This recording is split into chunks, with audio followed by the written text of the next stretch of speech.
चलिए बच्चों, आज का जो टॉपिक है हम शुरुआत करते हैं, वो है आपके पास measurement of three phase power. दो जगह ये टॉपिक आता है, बेसिक इलेक्ट्रिकल में भी और मेजरमेंट में भी। ठीक है, तो आप दोनों में से कहीं पे भी कवर कर सकते हो। पैटर्न और बिल्कुल सेम जो तरीका है वो सेम ही है। तो इसमें क्या करते हैं, हम मेजरमेंट करते हैं थ्री फेज पावर सिस्टम का, यानी कि तीन फेज में हम पावर को मेजर करने का काम करते हैं कि किस प्रकार से इसको मेजर किया जाता है। तो भाई सिंपल सी बात है, इसको तीन प्रकार से कर सकते हैं हम। एक पहला मेथड है जो, ठीक है, पहला जो मेथड है वो है single phase single voltmeter. पहला जो मेथड है वो है आपके पास single voltmeter method, voltmeter method. ठीक है भाई। दूसरा है आपके पास 2 वोल्ट मीटर मेथड, और तीसरा है जो आपके पास 3 volt meter method, 3 volt meter method. अब इनको हम देखते हैं कि कौन सा किस प्रकार होता है। अगर बात करूं मैं सिंगल वोल्ट मीटर मेथड की, बात करूं अगर मैं सिंगल वोल्ट मीटर मेथड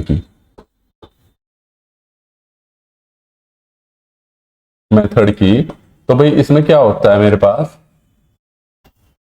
इसमें क्या है पहले लिख लो।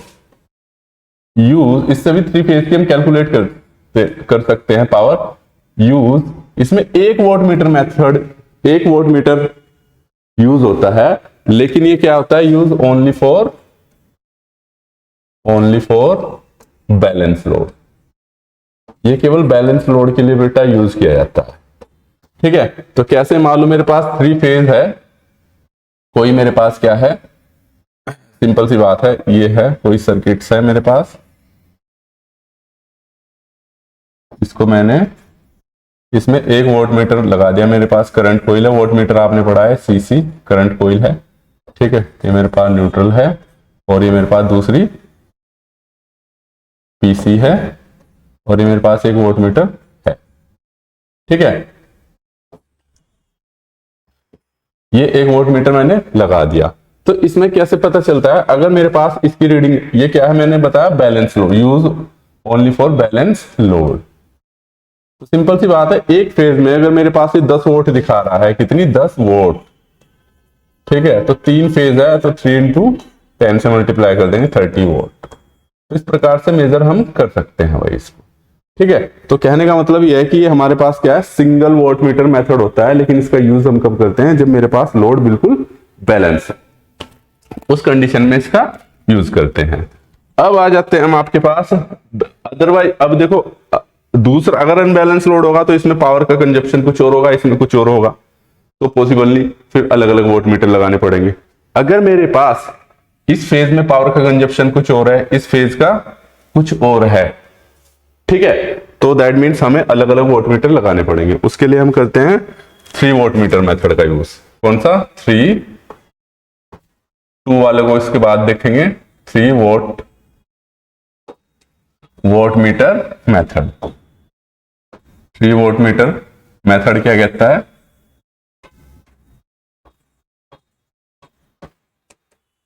देखो भाई, आपके पास 3 वो है, मेरे पास तीनों में एक एक वो लगा दो आप, वोल्ट मीटर। तीनों में क्या लगा दो, वोल्ट मीटर। 3 फेज होते हैं ना आपके पास, ठीक है, आर वाई बी, ये वाले फेज होते हैं ना। ठीक है, तो मैं अगर इसमें एक वोल्ट मीटर लगा दूं, ओके, 1 वोल्ट मीटर मेरे पास यहां लग गया, W1। इसी प्रकार से मैं इसमें भी लगा देता हूं भाई, ये सीसी, ये पीसी, ठीक है, ये हो गया मेरे पास W2। इसी प्रकार से मैं एक volt meter method, 1 volt meter मैंने यहां भी लगा दिया, ये हो गया मेरे पास W3। तो भाई इसकी जो टोटल पावर आएगी, टोटल पावर जिसको हम पीटी से भी डिफाइन करते हैं बच्चों, वो क्या हो जाएगी मेरे पास, W1 plus W2 plus W3। 3। अब ये वाला जो मेथड है, ये मेरा जो यूज होता है, ये मेरे पास यूज बैलेंस एंड अनबैलेंस दोनों के लिए यूज कर सकते हैं हम। अनबैलेंस लोड, ठीक है भाई, इसका यूज हम बैलेंस और अनबैलेंस दोनों ही लोड के लिए यूज कर सकते हैं। ऐसा क्यों? हर एक वोल्टमीटर अपनी अलग पावर दिखाएगा, तो तीनों को ऐड करके, चाहे मेरे पास लोड बैलेंस है या अनबैलेंस है, इस फेज पे जैसी पावर कंजप्शन होगा वही शो करेगा, इस पे जितना होगा वही शो करेगा, ठीक है। तो यानी कि हम इसकी जो टोटल पावर वो इस प्रकार से निकाल सकते हैं। जो सिंगल फेज वाले की तो उसमें 3 से इंटू करके निकाल सकते हैं, वो केवल बैलेंस लोड के लिए था। अब आते हैं, ये हो गया 3 वोल्टमीटर मेथड। तो ये पूछ लेता है भाई यहां से कौन सा बैलेंस के लिए होगा, कौन सा अनबैलेंस के लिए होगा। अब इससे अगला जो मेथड चलते हैं, जो कि बहुत ज्यादा इंपॉर्टेंट है और जिस से आपके मैक्सिमम सवाल आते भी हैं, वह है आपके पास 2 वोल्टमीटर मेथड। भाई 2 वोल्टमीटर मेथड। देखिए अब ये मैं क्या कहता है, 2 वोल्टमीटर मेथड देखिए क्या कहता है। इसमें सिंपल सी बात है, 2 वोल्टमीटर मेथड का मतलब 2 वोल्टमीटर यूज हो रहे होंगे, और 2 वोल्टमीटर से ही हम इसके क्या निकालते हैं भाई, 2 वोल्टमीटर से ही हम क्या निकालते हैं, इसके 3 फेज की पावर को मेजर कर लेता है। इसको हम भाई, इसलिए इसको हम यूनिवर्सल नाम आ जाता है इसका, इसको यूनिवर्सल मेथड भी बोल देते हैं, यूनिवर्सल वोल्टमीटर मेथड, ठीक है। आप पूरा लिख लेना, ठीक है। यूनिवर्सल मेथड भी इसको बोल दिया जाता है, करेक्ट दिख रहा ना, ठीक है। चलिए अब देखो इसमें क्या हो, तो इसमें 2 वोल्टमीटर यूज होते हैं, दोनों की पावर अगर मैं बात करूं तो पीटी यानी कि टोटल पावर जो शो होती है मेरे पास W1 प्लस के W2 से हम इसकी टोटल पावर निकाल लेते हैं। अब देखो भाई सिंपल सी बात है, इसमें करते हैं हम कि करते कैसे हैं। अब इसके पास, आपके पास क्या है, मैं ले लेता हूं ये 3 है मेरे पास, 3 फेज है, ये ले लिए हमने 3 फेज, ओके। ये न्यूट्रल पॉइंट है आपके पास, ये क्या है बच्चों, न्यूट्रल। ये R है, ये Y है, और ये क्या है बच्चों, B है। ये वाला हो गया मेरे पास B फेज, ठीक है। अब देखो भाई हमें एक वोल्टमीटर कहां लगाना है, यह आपके ऊपर निर्भर करता है, ठीक है। अगर आप वोल्टमीटर को अलग अलग जगह लगाओगे तो रीडिंग भी उसके अकॉर्डिंग ही आएगी, ठीक है। तो मैं जो फेज सीक्वेंस ले रहा हूं यहाँ पे RY भी ले रहा हूं। RY भी का मतलब पहले R मैक्सिमम वैल्यू अचीव करेगा, फिर Y और फिर B, इस डायरेक्शन में। तो चलिए ये ले लिया मैंने, R में एक वोल्टमीटर लगा दिया मैंने। तो भाई कनेक्शन देख लो किस प्रकार से करते हैं हम इसका, ठीक है भाई। अब इसमें क्या होता है आपके पास सॉरी, इसमें मैं बताना भूल गया, न्यूट्रल पॉइंट नहीं होता है, एक सेकेंड, ओके। इसको कनेक्ट कर दिया हमने इससे, इसका जो कनेक्शन होता है इस प्रकार से होता है, और ये होगी मेरे पास सीसी यानी कि करंट कॉइल, ये होगी भाई मेरे पास पीसी यानी कि पोटेंशियल कॉइल। ये मैंने आपको ऑलरेडी वोल्टमीटर में बता रखी है। और जो दूसरा हो जाएगा आपके पास, दूसरा जो वोल्टमीटर कनेक्शन होगा वो इस प्रकार से हो जाएगा। दूसरा जो कनेक्शन हो जाएगा आपके पास वो हो जाएगा भाई बच्चों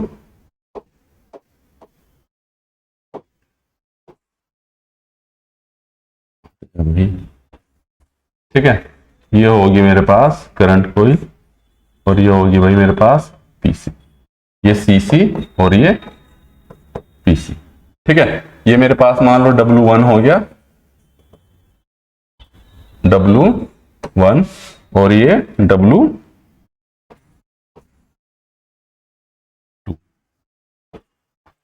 ठीक है। ये वोल्टमीटर 1, वोल्टमीटर 2।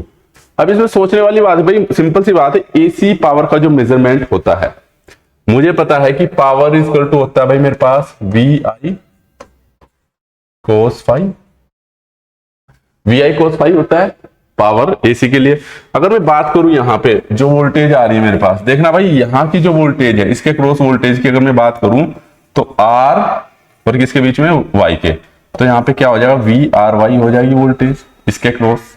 ठीक है, और इसमें जो जो करंट है आपके पास ये क्या हो जाएगी आपके पास आई आर और वाई फेज वाली आई वाई और ये वाली भाई आई बी, ये फेज हो जाएगी आपके पास। ये क्या होगी, ये बी फेज की करंट, ये वाई फेज की करंट, ये इसकी करंट। तो भाई इस फेज में अगर मैं बात करूं इसमें यहां पे इस वाले वॉट मीटर की W1 की, वॉट मीटर क्या रीड करेगा मेरे पास, देखना इसकी जो करंट है, इसकी जो करंट है मेरे पास ये कौन सी है आई आर। ठीक है, और कोस फाई पावर फैक्टर होता है, तो यानी कि कोस जो एंगल होगा, एंगल किस किस के बीच में होगा भाई, वोल्टेज कौन कौन सी इसमें, एंगल वी आर किसके, देखना आर से वाई के बीच में ले रहे हैं, आर वाई एंड किसके बीच में होगा भाई आई आर के बीच में भाई।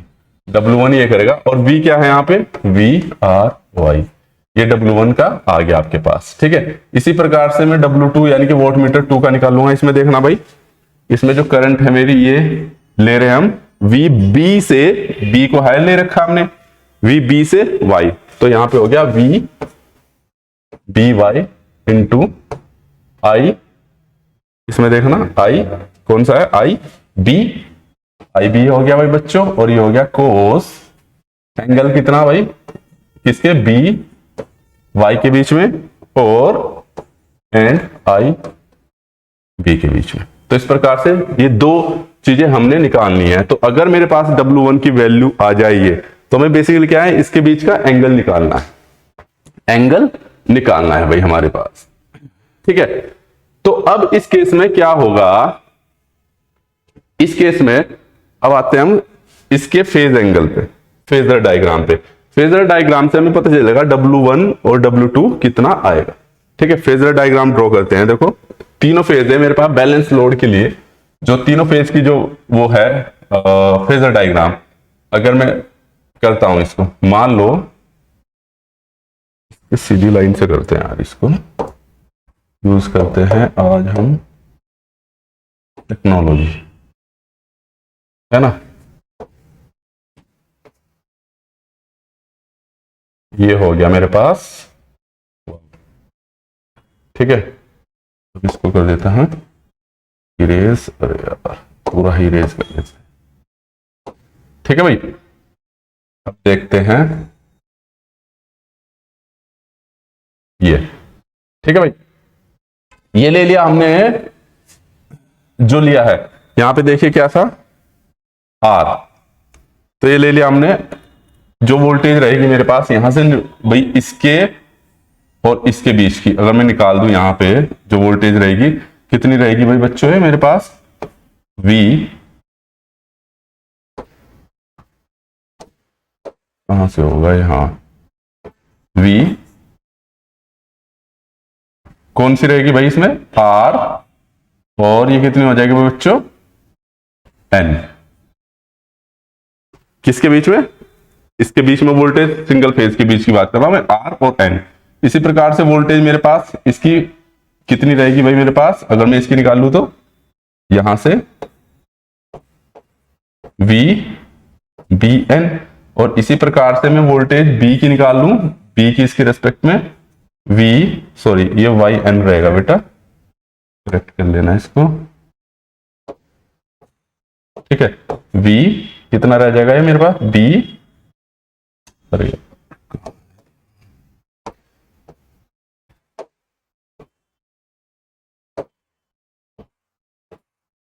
थोड़ा प्रैक्टिस कम है इस वाले बोर्ड पे यार, चलिए खैर कोई नहीं। तो कितना हो गया है मेरे पास V किसके Y N के बीच में, और ये V B N के बीच में। चलिए ये क्लियर हो गया होगा। अब देखिए भाई, मान लो मेरे पास ये क्या है, v ले लिया हमने बेटा, ले लिया आर एन। किसके केस में, वी आर एन, ये वी आर आर फेज है, इसकी वोल्टेज है। अब इसी को हम क्या कर देते हैं,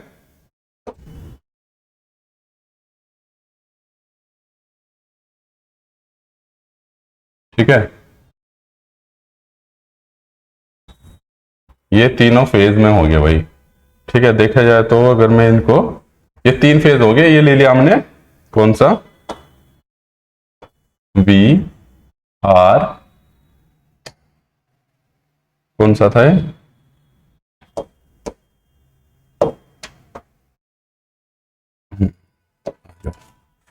वी वाई एन। ठीक है, और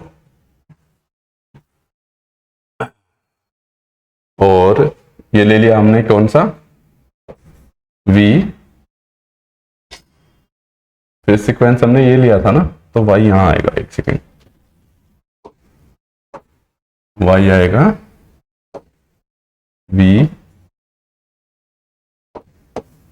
इतनी गलती, वाई एन। ठीक है, और ये हो गया भाई वी बी एन। तीनों एक दूसरे से 120 डिग्री पे रहने वाले हैं भाई ये। ठीक है, क्योंकि तीनों फेज क्या है मेरे पास, बैलेंस, और 120 डिग्री पे है। तो सिंपल सी बात है, इनमें जाने वाली जो करंट होगी, इनमें जो जाने वाली करंट होगी वो क्या है, 5 डिग्री मेरी लैग करेगी, लैग करेगी, क्योंकि लोड इंडक्टिव ले रखा हमने। तो भाई यहां से ले लेते हैं, मान लो ये मेरे पास करंट है, ठीक है, 90 डिग्री, देखो लैग कर दी, तो दैट मीन सिंपल सी बात है, जो एंटी क्लॉकवाइज डायरेक्शन में आ रही है वो लैगिंग कर रही, या फिर क्लॉकवाइज डायरेक्शन में जो आगे चल रही, तो इसकी जो करंट है, सिंपल सी बात है, अभी मैं तीनों की लैगिंग बता दो और फिर लिख देते हैं। ठीक है, ये किसी एंगल पे हमारी क्या कर रही है, फाई एंगल पे भाई, ये लिख लेते हैं हम, ये फाई एंगल पे लैग कर रही है मेरे पास, और ये भी मेरे पास कितने, फाई एंगल पे लैग कर रही है, और ये भी कितने पे मेरे पास भाई बच्चों, फाई एंगल पे लैग कर रही है। सिंपल सी बात है, आर की करंट आई आर, और इसकी करंट आई बी, और इसकी करंट क्या है बच्चों, आई वाई। ये 5 डिग्री पे मेरी तीनों लैग कर रही है, दिखाई दे रहा है, क्लियर। अब देखो हमें क्या क्या चाहिए था भाई, यहां पे हमें चाहिए, देखो सिंपल सी बात है, मुझे पता है जो स्टार कनेक्शन है, ये हमने स्टार कनेक्शन ले रखा, I line equal to I P H होता है, यानी कि line current equal to phase current होता है मेरे पास, है ना। तो यानी कि मुझे उस करंट से तो कोई, मैग्नीट्यूड से तो कोई इश्यू है नहीं, लेकिन मेरे को चाहिए क्या, वी आर वाई। तो वी आर वाई का मतलब मैं यही पे बता दे रहा हूं, वी आर वाई का मतलब है वी आर माइनस के वी, और यहां पे भाई वी बी वाई चाहिए। वी बी वाई का मतलब क्या है भाई बच्चों, वी बी माइनस के वी वाई, ये चीजें है। अब मेरे पास वी आर है वी वाई चाहिए मेरे को, ये भी और ये भी, बी बी से भी, ठीक है, बी वाई चाहिए। अब देखो ये यहां पे क्या कहां मिलेगा, वी आर है मेरे पास, वी आर है ना मेरे पास, तो मेरे को क्या चाहिए भाई, माइनस के वाई चाहिए एक तो, ठीक है। तो माइनस के वाई कहां होगा भाई, मैं दिखा देता हूं, अपोजिट होगा, सिंपल सी बात है, इसका वाई का जस्ट कहां होगा, ये अपोजिट। ठीक है भाई, ये क्या आ गया आपके पास, माइनस के वी वाई। अब सिंपल सी बात है, मैं इनका अगर ऐसे करूं, वी आर प्लस के माइनस के वी वाई, तो सिंपल सी के बात क्या हो जाएगा, वी आर माइनस के वी वाई तो हो गया, इसका मतलब यही तो हुआ। तो हमने इसका भाई अगर इधर पॉजिटिव तो दूसरे एंड पे क्या रहेगा मेरे पास, नेगेटिव रहना है।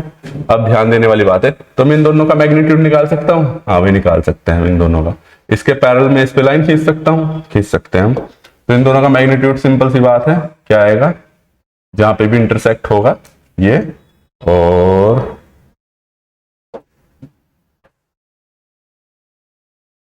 ये आ जाएगा। ठीक है भाई, तो जो आएगा यहां से ये मैग्नीट्यूड, ये किसका आया भाई मेरे पास बच्चों, ये आ गया मेरे पास वी आर माइनस, ये माइनस छोड़ो, मैं इसको सीधा वो लिख दिया, वी आर वाई, ये किसका मैग्नीट्यूड आ गया, वी आर वाई। क्लियर है, आ गया। अब देखो भाई,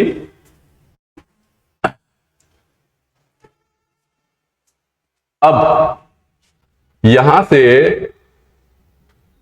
वी आर माइनस वाई आ गया हमारे पास। अब यहां से एक बात सोचने की है, देखो सिंपल सी बात है, ये जो एंगल था पूरा 160 डिग्री था। देखो भाई यहां पे ध्यान से देखना, इस फेज के बीच में और इस फेज के बीच में तीनों 120 डिग्री था। क्या था, 120 डिग्री। इसके सेंटर पे लाइन खींच दी हमने, तो दैट मीन्स ये कितना रहा होगा मेरे पास, टोटल 60। और ये पूरा भी कितना रहा होगा भाई, इसके और इसके बीच की बात कर रहा हूं मैं, यहां के और यहां के, ये पूरा भी कितना रहा होगा बच्चों, 60। अगर ये 60 तो दोनों के सेंटर से लाइन जा रहा होगा, कितना रहा होगा, 30। ठीक है, और यहां से यहां तक का एंगल यानी कि वी आर वाई और प्लस के आई आर, ये कितना रह जाएगा, 30 प्लस के फाई, ये पूरा एंगल। क्लियर है भाई, तो यानी कि हमें एंगल का भी पता चल गया, आर वाई और किसके, आर एन के। ये तो पूछ रहे थे हम, देखना आर के, यहां पे आर वाई और आई आर के बीच का आर वाई का एंगल का भी हमको क्या चल गया भाई, पता चल गया। तो एंगल का पता चल गया आपको 30 प्लस फाई, ये सिंपल सी बात है। यानी कि अभी आते हैं हम दूसरे पैरामीटर्स पे। ठीक है, यहां से पता चल गया हमें एंगल का। अब आते हैं, हमें क्या चाहिए था भाई, दूसरा देखना क्या चाहिए था हमको, दूसरा चाहिए था ये W2 वी बी वाई, यानी कि B माइनस वाई। तो B कहां है भाई, ये ना मेरे पास B, और Y कहां है, ये रहा भाई बच्चों Y। तो सिंपल सी बात है, ऊपर तो कट जाएगा, मैं इसको थोड़ा सा उसमें कर दे रहा हूं। ठीक है, तो दोनों का इंटरसेक्ट आ जाएगा, ये यहां पे, यहीं पे दिखा दे रहा हूं मैं बेटा, करना जाएगा तो ऊपर। ठीक है, यहां करिए।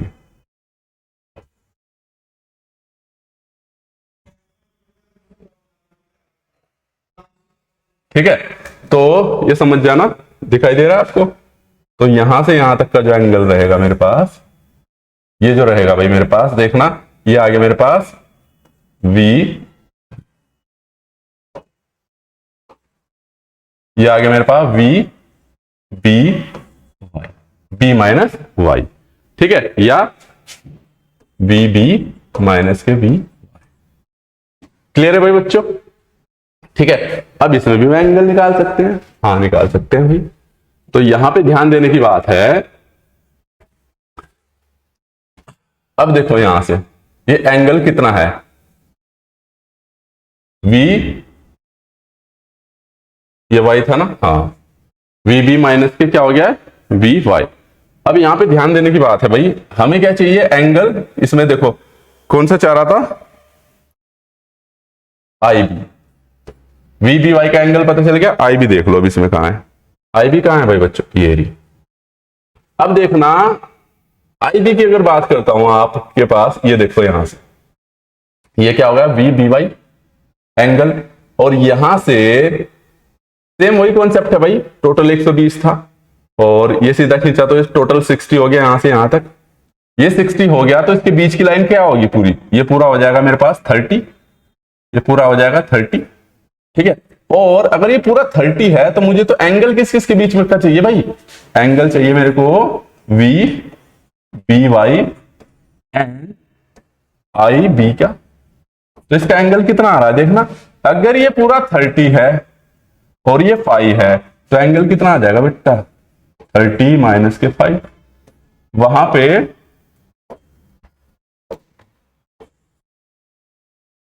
पे आ रहा है, ऊपर आ रहा है मेरे पास 30 प्लस 5, यहां आ रहा है 30 माइनस के 5।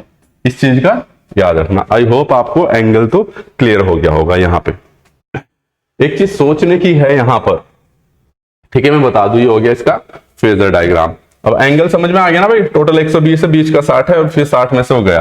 तो अब यहां से हमें पता चल गया इस वाले का एंगल जो आया, इसका आया 30 प्लस 5, है ना, और इस वाले का क्या आया, इस वाले का जो एंगल आया मेरे पास, ये आया मेरे पास 30 माइनस के 5, क्योंकि पूरा 60 तो यहां से एंगल उतना था। तो एक बात सोचने की, यहां पे अगर आप देख रहे हो, यहां पे करंट मेरी लैग कर रही है, यहाँ पे करंट मेरी क्या कर रही है, लैग कर रही है, और यहाँ पे करंट मेरी लीड कर रही है। ये देखो यहाँ पे करंट मेरी लीड कर रही है। तो मैं बोल सकता हूं एक में मेरे पास, एक उसमें वॉट मीटर में जो भी इसके नाम के सामने आ रहा है उस वाले में मेरे पास है लैगिंग पावर फैक्टर, और एक में है मेरे पास लीडिंग पावर फैक्टर। क्लियर है? अब यहां पर अब देखो कौन सी हमने टर्मिनोलॉजी ली थी भाई। मैंने W1 लिया था, तो W1 की रीडिंग क्या आ जाएगी भाई मेरे पास, हमने लिया था, देखना यहाँ पे W1 की रीडिंग ये थी VRY/IR। चलिए अभी देखो VRY/IR और cos फाई, एंगल कितना था भाई मेरे पास, एंगल था VRY एंड किसके बीच में था भाई हमारे पास, IR के, इसी के बीच में था ना, IR के। ठीक है, तो चलो क्या मेरे पास सिंपल सी बात है, यहां से देखो भाई R और Y इसके बीच को क्या बोलते हैं हम, लाइन वोल्टेज। तो इसको लाइन वोल्टेज से डिनोट कर सकते हैं। जब फेस टू फेस की वोल्टेज होती है तो होती है मेरे पास VL। ठीक है, इसको कर दिया मैंने IL। IL क्यों, क्योंकि मेरे पास स्टार कनेक्शन में phase current equal to line current के बराबर होती है। तो यहां पे हो गया भाई बच्चों मेरे पास कोस एंगल। देखो भाई कितना आया था मेरे पास, कोस एंगल कितना आया था किसमें, वोल्टेज और करंट में भाई 30 + 5। तो ये कर दिया मैंने 30 + के कितना आया था 5, 30 + के 5, ये हो गया मेरे पास W। ठीक है, अब आते हैं हम किस पे, अब आते हैं हम दूसरे वाले पे W2 पे। ओके, W2 पे देखना भाई क्या था मेरे पास, VBY। तो BY कहां है, ये रहा भाई B, और माइनस के Y यहां था BY। तो यहां कितना आ रहा था भाई बच्चों, VL करूं इसे इसी प्रकार से ILB और cos 30 - के 5, ये आ गया। ये बहुत ज्यादा आपके पास क्या है, इंपॉर्टेंट है। W1 और W2 की ये यूनिट आएगी भाई आपके पास। क्लियर है? अब यहां से किन पैरामीटर पे चलते हैं हम, सिंपल सी बात है भाई, आपके पास इसमें से ये आता है हाई रीडिंग कौन सा देगा और लो रीडिंग कौन सा देगा। इससे हम पावर फैक्टर भी निकाल सकते हैं। किस प्रकार से, देखिए भाई एक बात बता रहा हूं मैं, बच्चे कंफ्यूज रहते हैं कि W1 में 30 - आता है और W2 में 30 + 5 आता है। कुछ बुक में W1 दे रखा, कुछ उसमें बुक में W2 दे रखा। ये आपके मानने के ऊपर बात है भाई बच्चों। अच्छा, कभी धुंधला हो जा रहा, कभी कुछ हो जा रहा, ये आपके मानने के ऊपर बात है। हो सकता है आप इनको चेंज कर देते। मैंने तो जो फेज लिया है इसके अकॉर्डिंग लिया है RYB के। ठीक है, आप RBY भी ले सकते थे, फेज सीक्वेंस के ऊपर बात है। आप Y को नीचे ले लेते, B को ऊपर ले लेते, आपके ऊपर डिपेंड करता है कि आपने किस प्रकार से W1 को कहां कनेक्ट किया, W2 को कहां पे कनेक्ट किया। ठीक है भाई, और किस प्रकार के आपने वो लिए फेजर। ओके, क्लियर है यहां तक? आई होप ये क्लियर हो गया होगा। अगर मैं अब इसमें भाई दो चीजें करता हूं, मैं यहां से पावर फैक्टर निकालता हूं। अगर मैं यहां से, मुझे पता है टोटल पावर, अगर मैं बात करता हूं अब W1 W2 आ गया तो टोटल पावर क्या होगी, टोटल पावर क्या था, W1 + के W2। तो भाई मैं इसको आगे कर देता हूं, यहीं से देखेंगे अब हम। इसमें क्या है W1 + W2। तो W1 की वैल्यू क्या है मेरे पास, VL IL cos phi, VL IL cos 30 + 5। ठीक है, और यहां पे भी प्लस VL IL cos 30 - के 5। यहां से VL IL, ठीक है, कॉमन ले लिया आपने, तो सिंपल सी बात है, यहां पे क्या बचा, cos 30 + 5 और प्लस के cos 30 - के 5। ठीक है, इसमें cos A + B का फॉर्मूला लगा दो, VL IL। ठीक है, ये कितना हो जाएगा बच्चों, cos A, ठीक है, into cos b cos five plus है तो माइनस के साइन 30 इंटू साइन फाइव, ये आ गया भाई। ठीक है, ये वाला इसका हो गया, और इंटू इसी प्रकार से इसका आ जाएगा भाई मेरे पास, सोल्व करोगे तो cos, ये कितना आ जाएगा 30 इंटू cos फाइव, और माइनस है तो यहाँ पे plus sign 30 into sine five. ठीक है, प्लस के तो देखना कुछ कैंसिल हो रहा है इससे भाई मेरे पास, तो सिंपल सी बात है, यहां से पूरा कैंसिल हो जाएगा इससे, ये प्लस का है तो यहां से आ जाएगा मेरे पास VL IL, ये कितना आ जाएगा बच्चों 2 cos 30, ठीक है, इंटू ये कितना आ जाएगा, हाँ 2 cos, कहाँ था यार, हाँ 2 cos 30 इंटू cos 5, तो cos 30 की वैल्यू आपको पता ही है। ठीक है, VL IL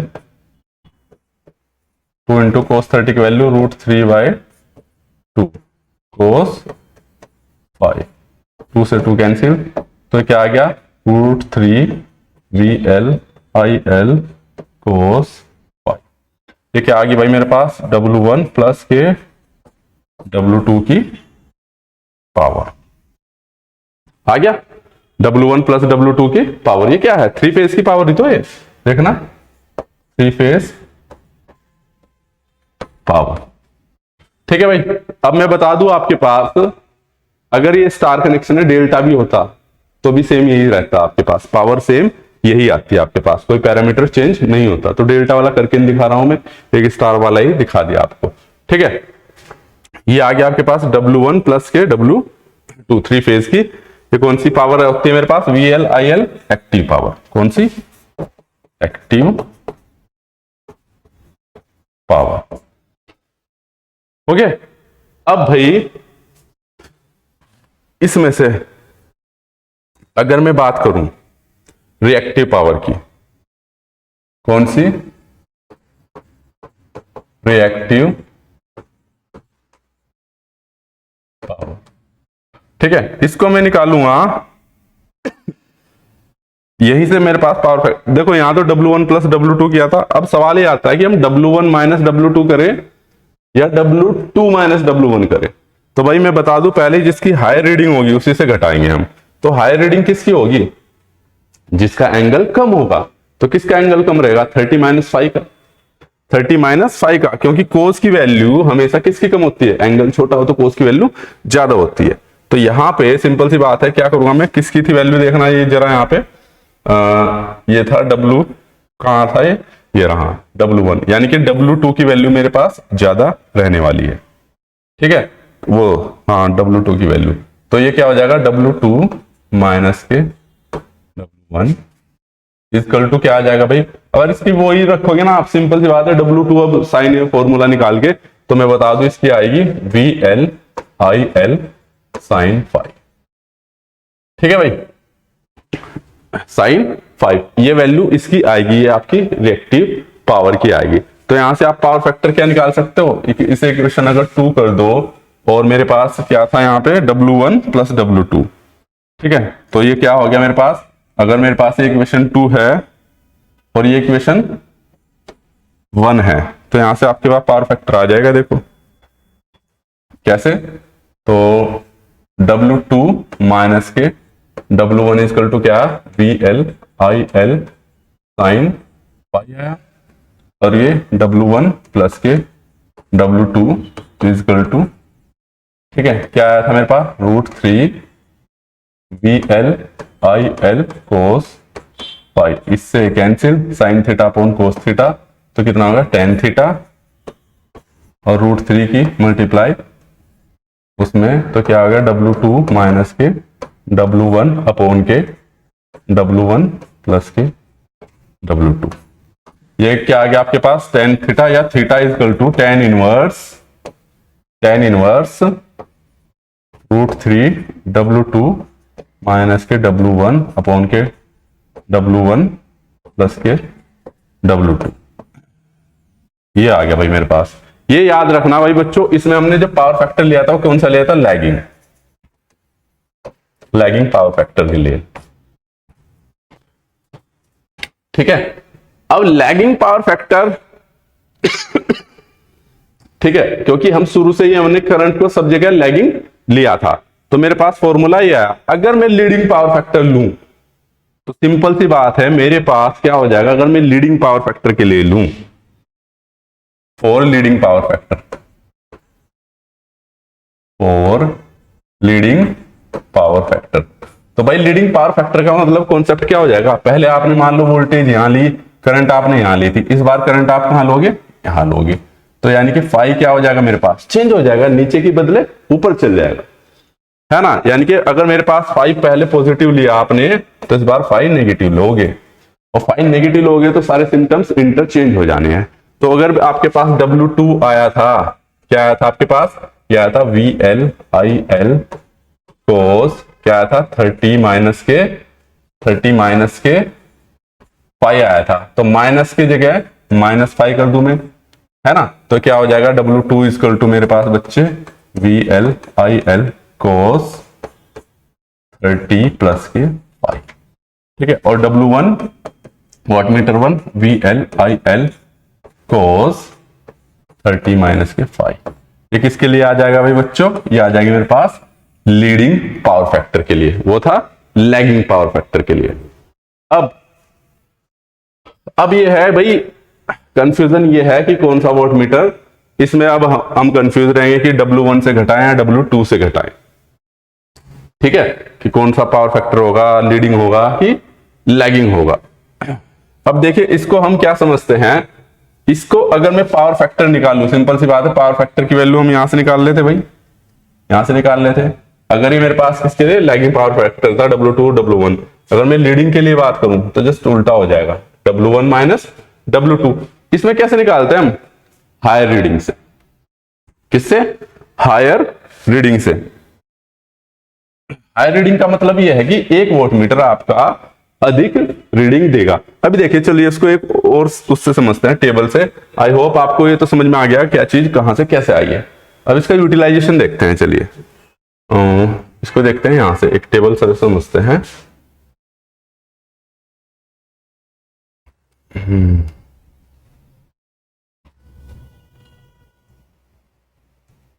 चलिए भाई,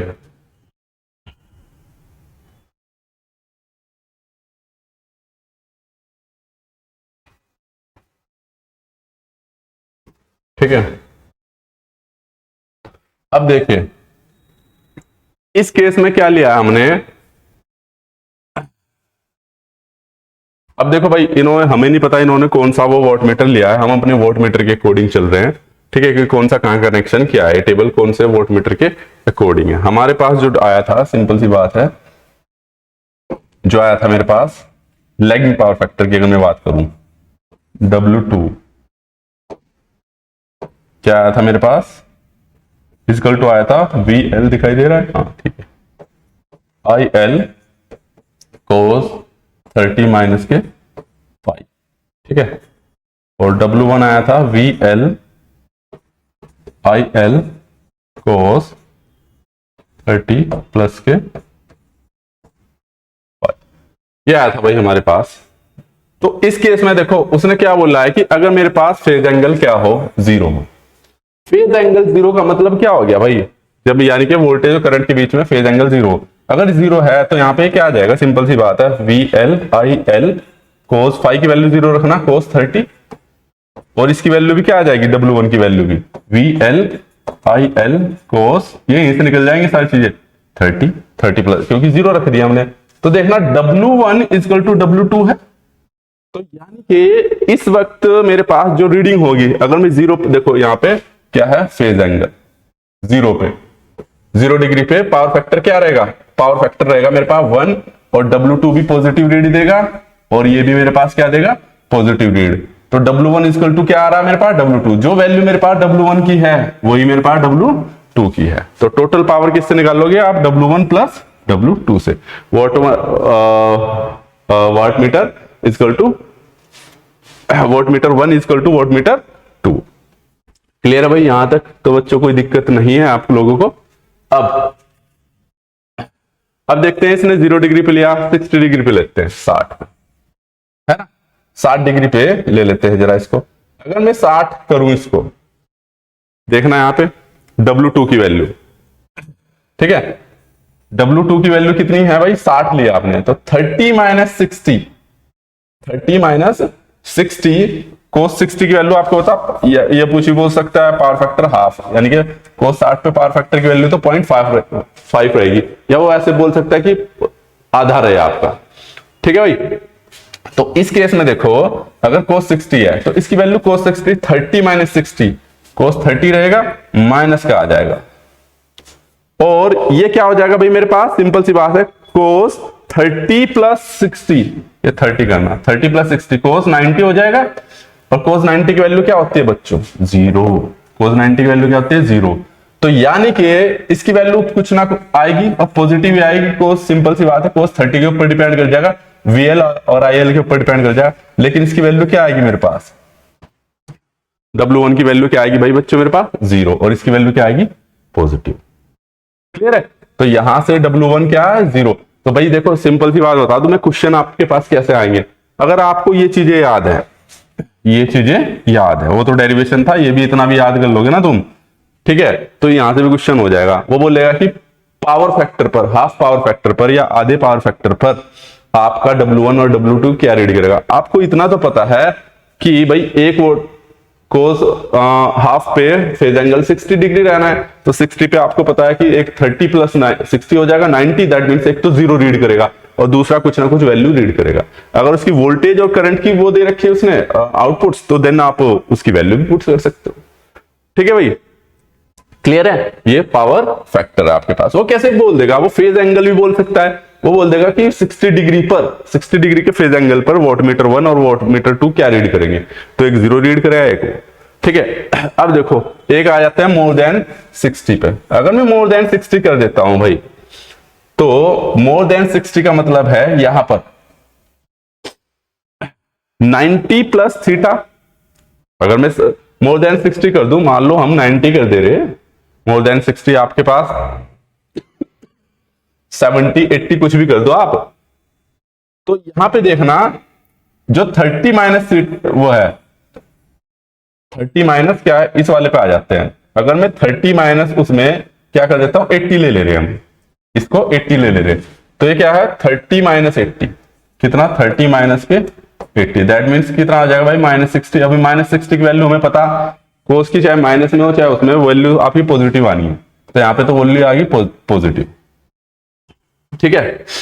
अब भाई ये तो 60 डिग्री पे था, अगर 60 से ज्यादा होगी, 80 ली ना हमने, तो 80 इक्वल टू क्या हो जाएगा भाई मेरे पास, 80 प्लस के 30, 80 प्लस के 30 हो जाएगा भाई मेरे पास कितना, 110। क्या 110 को क्या लिख सकता हूं मैं, 90 प्लस के 20, और cos 90 theta, cos 90 plus theta equal to minus में आ जाना है वैल्यू, तो इसकी एक वैल्यू क्या आ जाएगी मेरे पास, नेगेटिव में। तो जैसे ही 60 डिग्री पे जाता है मेरे पास, तो दूसरे की वैल्यू किस में आ जाती है, नेगेटिव में। क्लियर है, इतना तो आपको पता ही होगा, ये तो पता ही 90 प्लस थीटा इक्वल टू क्या होता है, और कोस 90 माइनस थीटा, ये तो सब पता ही होगा भाई, ये बेसिक चीज तो नहीं बताने की जरूरत। तो यानी कि यहां से क्या पावर आ जाएगी, एक पॉजिटिव आ रही है, एक मेरे पास नेगेटिव आ जा रही है, तो यानी कि टोटल पावर क्या होगी, W2 माइनस के W1, और सिंपल सी बात है, ये नेगेटिव में आएगी वो पॉजिटिव में आएगी, तो W2 माइनस W1, तो यहां से निकाल सकते हो। इस टेबल से एक क्वेश्चन पक्का आएगा हर हाल में भाई, अगर आपको ये पैरामीटर्स भी याद है ना, ये यहां से भी सोल्व हो जाएगी, ठीक है। अब 90 डिग्री पे आ जाओ, देखो तो कोस 90 प्लस ये कितना हो जाएगा, 30 माइनस के 90, 30 माइनस 90 माइनस 60, माइनस 60 की वैल्यू आपको पता ही है, पॉजिटिव यानी सेम रहनी है उसकी, और ये 90 प्लस 30 हो जाना भाई, तो यानी कि माइनस में हो जाना, 90 प्लस थीटा माइनस के कोस थीटा, ठीक है, या फिर साइन थीटा करो या माइनस कोस थीटा करो, तो वैल्यू क्या आ जाएगी इसकी, नेगेटिव में, और नेगेटिव आ जाएगी तो सिंपल सी बात है W2, और कितना है ये यहां पे क्या हो जाएगा भाई दोनों की, W2 इक्वल टू किसके, W1, या इसको यहां से भी निकालना ना आपने, तो यहां से भी आप वैल्यू, इसको पता है कि आपको 60 डिग्री 90 डिग्री पे क्या हो जाएगा आपके पास फेज एंगल, जो पावर फैक्टर रहेगा cos 90 की वैल्यू आपको पता है 0, या तो 0 पे बोल लेगा, 0 डिग्री पे 0 पावर फैक्टर पे एक आपके पास रीडिंग दोनों की बराबर रहनी है, रीडिंग आपकी क्या है रहनी है, दोनों की बराबर रहनी है, बट एक दूसरे के ऑपोजिट वो देंगे। करके देख सकते हो आप भाई इसमें, ठीक है। एक 90 प्लस थीटा हो जाएगा 60 आ जाएगा, और एक सिंपल सी बात है cos 60 और उसमें साइन उसकी वैल्यू 30 की वैल्यू बराबर ही आनी है, बट नेगेटिव में आनी है। ओके क्लियर है, क्योंकि ये क्या हो जाएगा आपके पास 90 प्लस थीटा माइनस के साइन 30 हो जाएगा, और वो cos 60 हो जाएगा। तो साइन 30 और cos की वैल्यू बराबर होती है आपके पास, तो वहां से आ जाएगा भैया, ठीक है। ट्रिग्नोमेट्रिक है, तो आई होप आपको ये चीज समझ में आ गई होगी। तो वही चीज है भाई, आपको इसके कुछ पॉइंट्स याद रखने हैं भाई। ओके, तो इस पे ये था आपके पास, इसमें क्या है आपके पास voltmeter method is 30 minus F नहीं है, फाई है, ठीक है। बस वो पॉइंट्स है जो मैंने आप लोगों को बताए हैं कि अगर 30 माइनस फाई है, ये 30 माइनस क्या है ये बेटा फाई है, तो W2 in case always positive higher reading voltmeter, ठीक है। उसकी रीडिंग क्या रहेगी आपके पास हायर रहेगी, और वोल्टमीटर डिफ्लेक्शन 30 प्लस फाई है, तो W1 है, ये 30 प्लस फाई है, W1 है in this case lower reading voltmeter, यानी कि इसकी 30 माइनस 5 वाले की मैंने बताया था हायर रीडिंग रहेगी, माइनस वाले की इसलिए क्योंकि कोस की वैल्यू कम हो रही, कोस की वैल्यू जहां कम होगी उसकी हायर रीडिंग रहेगी, ठीक है। Negative reading will only the obtain the lower reading voltmeter W1 in case and that the when the power factor is less than 0.5। तो इसने बोला कि आपके पास जो ये नेगेटिव, जब पावर फैक्टर 0.5 से कम रहेगा तभी इस रीडिंग को रीड करेगा ये। इसमें ज्यादा कुछ वो था नहीं भाई आपके पास। चलिए अब वापस पॉइंट पे चलते हैं, हम कहां थे, बोर्ड पे। ये तो एक टेब आप लोगों के लिए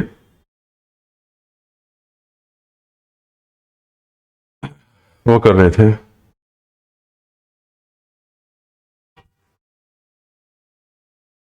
ठीक है भाई। तो यहां से क्या था आपके पास, इस प्रकार से आप निकाल सकते हो। अब देखो भाई यहां से क्या है आपके पास, वो बोल देता है, अब देखो एक तरीका और है, यहां से हमें पता है कि पावर फैक्टर, देखो यहां से क्या आया वैल्यू इसकी, एक क्वेश्चन हो रहा है, ये है, ये लैगिंग पावर फैक्टर का आया। उसने बोला है कि भाई, और ये यहां से भी निकाल सकते हो, उसने बोला है कि अगर केस फर्स्ट, उसने बोला है कि अगर मेरे वोल्टमीटर दोनों क्या दे रहे हो, सेम रीडिंग दे रहे हो, क्या दे रहे हो, सेम रीडिंग दे रहे हो या अपोजिट रीडिंग दे रहे हो। उसने बोला कि भाई W2 इजकल टू माइनस के W1 दे रहा है, तो पावर फैक्टर बताओ, पावर फैक्टर बताओ, cos फाई की वैल्यू बताओ, या फेज एंगल, या और फेज एंगल पूछ सकता है वो, फेज एंगल किसी प्रकार से पूछ सकता है। तो आपको पता है भाई यहां से क्या आ जाएगा बच्चों भाई, √3, मुझे पता है W2 इजकल टू माइनस के क्या दे रहा है, W1 है ना, W2 इजकल टू माइनस के W1 दे रहा है, तो चलो माइनस W1, माइनस के W1, क्योंकि इसने बोला कि दूसरे अपोजिट दे रहा है, डिवाइड बाय यहां पे माइनस के, सॉरी ये तो प्लस का ही रहना है, ये तो क्या रहना है मेरे पास, नीचे तो W1 है ही, प्लस के माइनस के W2 इजकल टू W1, तो कैंसिल, इससे कैंसिल, समथिंग √3/0, और यानी कि यहां पे क्या था भाई मेरे पास एक tan थीटा था, ठीक है, और थीटा इजकल टू क्या था, tan इनवर्स बेटा क्या था 0, क्योंकि ये सॉरी इन्फिनिटी आ जाएगा, समथिंग डिवाइड बाय ये 0 आ जाएगा ना, 0, हाँ, तो इन्फिनिटी, ठीक है, tan इनवर्स इन्फिनिटी। तो भाई tan निकाल दो, इन्फिनिटी किसकी वैल्यू होती है आपके पास, सिंपल सी बात है, अगर टेबल भी भूल जाते हो तो यहां से निकाल लिया वो, साइन थीटा बटे कोस थीटा, साइन 90 बटे cos 90 की वैल्यू 0 यानी कि इन्फिनिटी 90 डिग्री, फेज डिग्री 90। तो यहाँ से थीटा इक्वल टू कितने पे 90 डिग्री पे। तो यहां से पता चल जाएगा कि हाँ 90 डिग्री पे दोनों एक दूसरे के अपोजिट पोलरिटी देंगे। यहां से भी निकाल सकते हो आप, वो डिपेंड करता है उसने कंडीशन क्या दी है भाई। ठीक है, क्लियर है यहां से। तो ये इस प्रकार से आपका तीनों वोल्ट मीटर मेथड के हो जाते हैं आपके पास। लीडिंग पावर फैक्टर का पता चल गया, लैगिंग का पता चल गया। एक चीज और मैं बता दूं आपको भाई, इसमें जब भी हमारे पास कोई वोल्ट मीटर दूसरा देगा, हाँ कह रहे हैं सर नेगेटिव रीडिंग देगा, तो नेगेटिव रीडिंग का मतलब ये नहीं है कि वो आपको, क्योंकि उसमें नेगेटिव साइन होगा ही नहीं, नेगेटिव में वोल्ट मीटर में होगी नहीं, तो रीडिंग देगा ही नहीं। तो वहां पे क्या करते हैं हम, उसकी कोइल को रिवर्स कर लेते हैं, या तो करंट कोइल को रिवर्स कर लेते हैं या फिर उसकी पोटेंशियल कोइल को रिवर्स कर लेते हैं, फिर वो आती है आपके पास। उसमें वैल्यू पॉजिटिव ही आती है वोल्ट मीटर में, बट जब हम कैलकुलेशन के लिए यूज करते हैं तो नेगेटिव ही यूज करते हैं, क्योंकि नेगेटिव इस चीज का सिंबल है आपके पास, इस चीज को साइन करता है कि भाई हाँ वो इसमें क्या नाम है, वो रिवर्स कर रखी है हमने कोइल। या फिर ऐसे मान लेते हैं कि कोइल्स वो जो है आपका नेगेटिव वैल्यू दे रहा है वोल्ट मीटर। तो कहने का मतलब ये है कि भाई वोल्ट मीटर तो नेगेटिव में वैल्यू नहीं देगा, तो जब वो वोल्ट मीटर में कोई रीडिंग नहीं देगा तो फिर हम उसकी कोइल को रिवर्स करेंगे, देन उसकी वैल्यू को फाइंड आउट करते हैं। कैलकुलेशन के लिए हम नेगेटिव पॉइंट ही लेंगे। ठीक है, तो आई होप यहाँ पे आपको चीजें समझ में आ गई होगी। अगली वाली क्लास में इसके कुछ उदाहरण लेंगे और इसी प्रकार से। तो इस क्लास में इतना ही, थैंक यू सो मच। और इस पे क्वेश्चन भाई पक्का आना ही आना है। ठीक है, अगर आपने ये चीजें याद कर ली, 2-3 फॉर्मूले ये, ठीक है, और ये फेजर तो बनाना आ गया होगा आपको, ये भी याद कर ले तो ठीक है। 30-5 30 + 5 के। ओके, ठीक है, thank you so much, all the very best.